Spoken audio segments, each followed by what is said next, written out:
Не успела Алла Борисовна отметить свой 73-й день рождения, как сегодня из Израиля пришла ошеломляющая новость. Алла Пугачева, которая 2 месяца не давала интервью российской прессе, наконец сегодня прервала затяжное молчание. «Я уже 1000 раз пожалела, что мы переехали в Израиль», – начала Алла Борисовна. «Наши дети превратились в изгоев, и они не могут обучаться в израильской школе. Доподлинно стало известно, что детей Максима Галкина и Аллы Пугачевой не хотят принимать в общеобразовательное учреждение.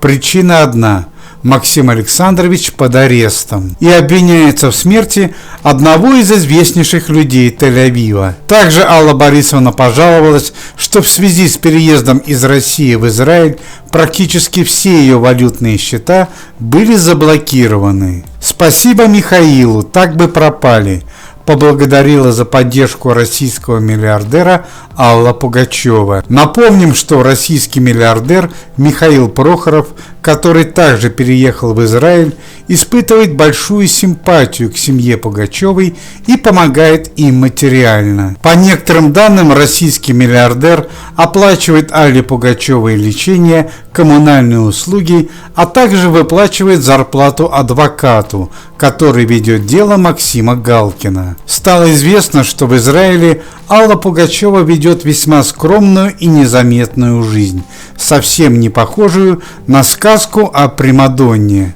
В день она тратит не более $300 и экономит на питании. «Я сейчас худею в очередной раз.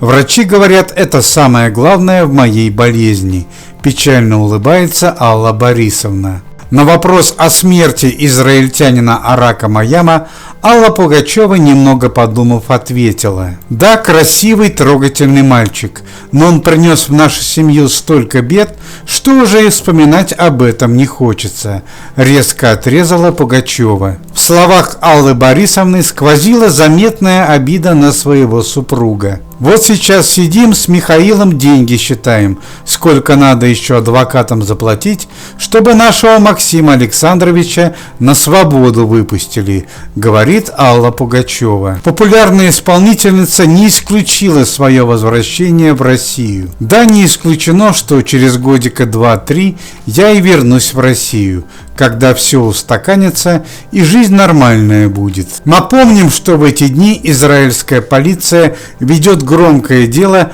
о смерти израильского бизнесмена Арака Маяма. Пока единственный подозреваемый в этом деле – муж Аллы Пугачевой Максим Галкин.